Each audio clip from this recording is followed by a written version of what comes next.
হরে কৃষ্ণ কৃষ্ণ কৃষ্ণ হরে হরে হরে রাম রাম রাম হরে হরে বলে আজকে আমি আমার গীতা পাঠ শুরু করছি। সবাই সঙ্গে থাকো। মাত্র 10 মিনিটের গীতা পাঠ শোনো। সব সময় কত সময় তোমরা নষ্ট করো, তো মাত্র 10 মিনিট গীতা পাঠ শুনলে একবার শুনে দেখো কত দিনটা ভালো যাবে। তো হরে কৃষ্ণ রাধে রাধে, নিতাই গৌর হরিবোল বলে আর গীতা পাঠ পড়া যদি ভালো লাগে অবশ্যই একটা কমেন্ট, এই কপুর নামে একটা কমেন্ট আর একটা লাইক রাধে রাধে লিখতে ভুলো না। তো সবাই শোনো মাত্র 10 মিনিটের গীতা পাঠ। হরে কৃষ্ণ কৃষ্ণ কৃষ্ণ হরে হরে হরে রাম বলে আজকে গীতা পাঠ শুরু করছি। সবাই সঙ্গে থাকো। রাধা মাধব রাধা মাধব। আজকে পড়ছি শ্লোক নম্বর 16, পুরুষোত্তম যোগ। খড় ও অক্ষর দুই প্রকার জীব রয়েছে। এই জড়জগতের সমস্ত জীবকে খড় এবং চিৎ জগতের সমস্ত জীবকে অক্ষর বলা হয়। পূর্বেই বর্ণিত হয়েছে যে ব্যাসদেব রূপে অবতরণ করে ভগবান বেদান্ত সূত্র প্রণয়ন করেন।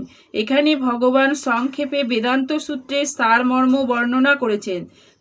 তিনি বলেছেন যে জীব যা সংখ্যায় অনন্ত, তাদের দুটি শ্রেণীতে বিভক্ত করা যায়, খড় ও অক্ষর। জীব হচ্ছে ভগবানের সনাতন বিভিন্নাংশ।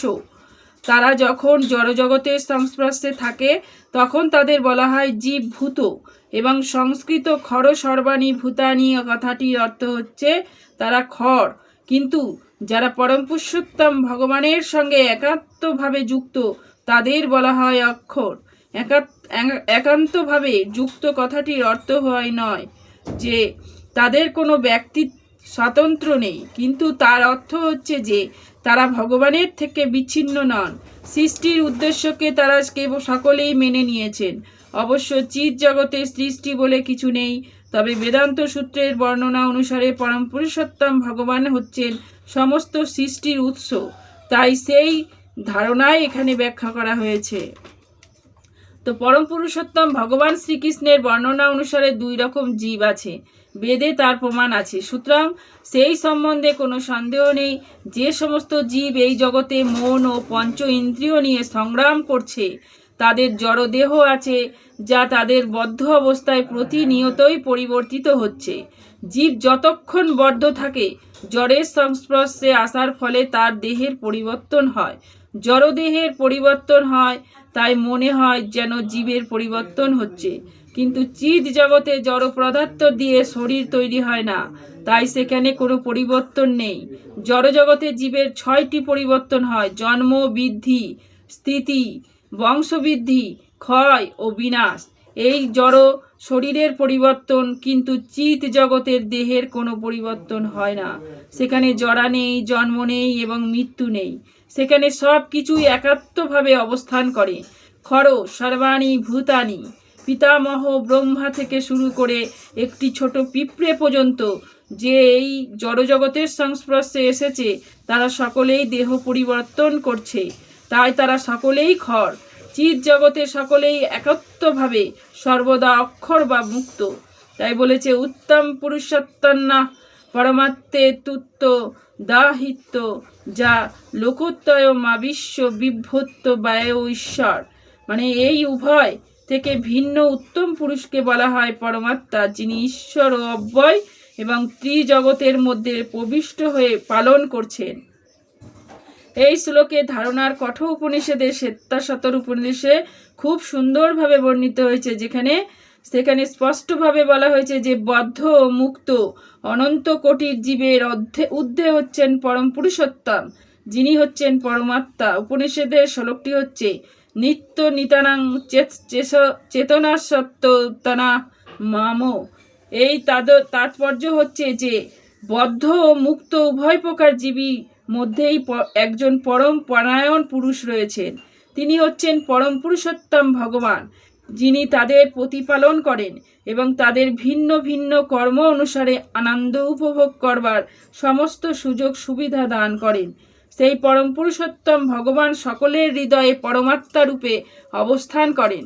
যে জ্ঞানী পুরুষ তাকে উপলব্ধ করতে পারেন তিনি কেবল যথার্থ শান্তি লাভের যোগ্য, অন্য কেউ না। যস্মাৎ খরো মতীত হহ মক্ষরাদৌপি চত্তম অতস্থস্মি লোকে বেদে চ প্রথিত পুরুষোত্তম।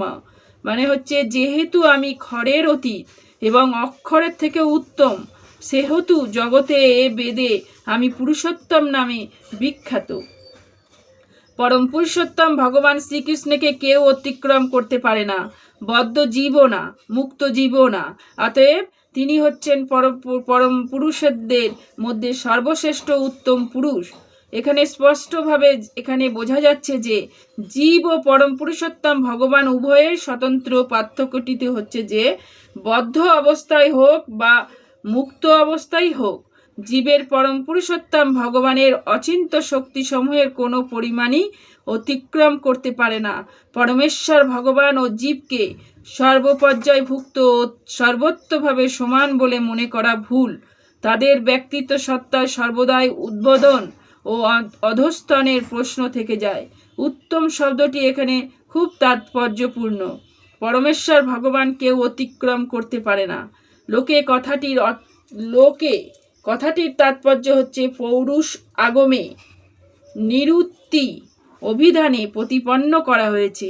লোকত্বে বেদোত্থ হনেন, বেদের উদ্দেশ্য স্থিতি শাস্ত্রে ব্যাখ্যা করা হয়েছে যে পরমেশ্বর ভগবান আর পরমাত্মারূপী প্রকাশরূপে বেদেও বর্ণিত হয়েছেন। বেদে শ্লোকটি উল্লেখ করা হয়েছে তাদের তাবদেশ সংস্পৃশা দোহ স্বচ্ছ বিরাত সমুক্ষায় পরং জ্যোতিরূপং সংস্প্রদ্য সেন রূপেণাভিনী নিষ্পদাত্তে স উত্তম পুরুষ। দেহ থেকে বেরিয়ে এসে পরমাত্মা নির্বিশেষ ব্রহ্মজ্যোতিতে প্রবেশ করেন। তখন তিনি তার চিন্ময় স্বরূপ অবস্থান করেন। সেই পরম পুরুষকে বলা হয় পরম পুরুষ। অর্থাৎ পরম পুরুষ তার চিন্ময় জ্যোতি প্রদর্শন ও বিকিরণ করেন, যা হচ্ছে পরম জ্যোতি। সেই পরম পুরুষোত্তম পরমাত্মা স্বরূপে সকলের হৃদয়ে বিরাজ করেন। সত্যবদী ও পরাশরের সন্তান ব্যাসদেব রূপে অবতীর্ণ হয়ে তিনি বৈদিক জ্ঞান দান করেছেন। যো মমে বমুসংস্মৃর জানাতি পুরুষোত্তম স সর্বদ্দি ভজতি মাং সর্বভাবেন ভারত। তাই বলছে, হে ভারত, যিনি নিঃসন্দেহে আমাকে পুরুষোত্তম বলে জানেন, তিনি সর্বজ্ঞ এবং তিনি সর্বত্রভাবে আমাকে ভজনা করেন। পরম তত্ত্ব ও জীবের স্বরূপ সম্বন্ধে নানা রকম দার্শনিক অনুমান আছে এবং এই শ্লোকে পরম পুরুষোত্তম ভগবান স্পষ্টভাবে বর্ণনা করেছেন যে যিনি জানেন শ্রীকৃষ্ণ হচ্ছেন পরম পুরুষোত্তম, তিনি প্রকৃতপক্ষে সর্বজ্ঞ এবং অনভিজ্ঞ। সে পরম তত্ত্ব সম্বন্ধে কেবল অনুমানই করে চলে, কিন্তু যথার্থী জ্ঞানী তার অমূল্য সময়ের অপচয় না করে সরাসরিভাবে কৃষ্ণ ভাবনাময় ভগবত ভক্তিতে নিজেকে নিযুক্ত করেন। সমগ্র ভগবদ্গীতায় সর্বত্রই এই তত্ত্বের উপর জোর দেওয়া হচ্ছে। কিন্তু তবুও ভগবদ্গীতার বহু উদ্গত হটকরী ভাষ্যকারেরা মনে করে যে পরম তত্ত্ব ও জীব এক ও অভিন্ন। বৈদিক জ্ঞানকে বলা হয় শ্রুতি, অর্থাৎ শ্রবণের মাধ্যমে শিক্ষা। প্রামাণিক সূত্র শ্রীকৃষ্ণ ও তার প্রতিনিধির কাছ থেকে কেবলই বৈদিক জ্ঞান লাভ করা উচিত। এখানে শ্রীকৃষ্ণ খুব সুন্দরভাবে সব কিছুর পার্থক্য বর্ণনা করেছেন এবং সেই সূত্রে থেকে সকলেরই শ্রবণ করা উচিত।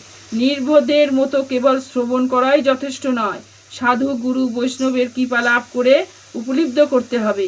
এমন নয় যে কেবল কেতাবি বিদ্যার উপর নির্ভর করে শুধুমাত্র অনুমান করলেই চলবে। বিনতিভাবে ভগবদ্গীতা থেকে শ্রবণ করতে হবে যে জীব সর্বদাই পরম পুরুষ ভগবানের অধীন তত্ত্ব। পরম পুরুষোত্তম ভগবানের শ্রীকৃষ্ণের বর্ণনা অনুসারে যিনি এই তত্ত্ব উপলব্ধি করতে সক্ষম হয়েছেন, তিনি বেদের যথার্থ উদ্দেশ্য সম্বন্ধে অবগত পেরেছেন। তাছাড়া আর কেউই বেদের উদ্দেশ্যে সম্বন্ধে অবগত নয়। ভজতি শব্দটির অত্যন্ত গুরুত্বপূর্ণ। পরমেশ্বর ভগবানের সেবা সম্পর্কে অনেক জায়গায় ভজতি শব্দটা ব্যবহার করা হয়েছে। কেউ যখন পূর্ণ কৃষ্ণ ভাবনা হয়ে ভগবত ভক্তিতে নিযুক্ত হন, তখন বুঝতে হবে যে তিনি ইতিমধ্যেই সমস্ত বৈদিক জ্ঞান উপলব্ধি করতে পেরেছেন। বৈষ্ণব পরম্পরায় বলা হয় যে কেউ যখন ভক্তিযোগে ভগবান শ্রীকৃষ্ণের সেবায় নিযুক্ত হন তখন তাকে পরম তত্ত্ব উপলব্ধি করবার জন্য অন্য কোনো আত্মাদিক প্রক্রিয়া অনুশীলন করতে হয় না। তিনি ইতিমধ্যেই সেই স্তরে উপনীত হয়েছেন, কারণ তিনি ভক্তিযোগে ভগবানের সেবায় নিয়োজিত। তার পক্ষে ভগবত তত্ত্ব উপলব্ধি সব কয়টি প্রারম্ভিক প্রক্রিয়ার সমাপ্তি হয়েছে।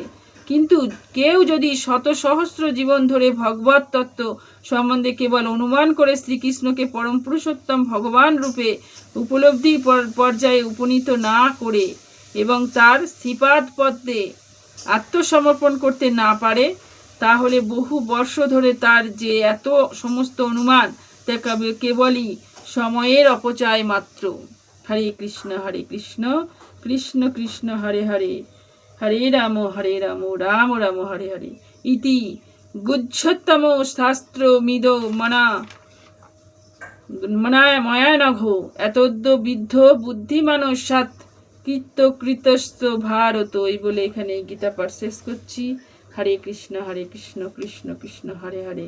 পরবর্তী শ্লোক আবার কালকে। তো ভালো লাগলে সবাই একটু লাইক কমেন্ট করবে ও রাধে রাধে লিখতে ভুলো না। হরে কৃষ্ণ, জয় রাধে গোবিন্দ। আজকে লক্ষ্মীবার, তো সবাই একটু রাধে রাধে লিখে যেও, তো একটা লাইক অবশ্যই করো ভালো লাগলে। হরে কৃষ্ণ কৃষ্ণ কৃষ্ণ হরে হরে, হরে রাম রাম রাম হরে হরে। হরি বল।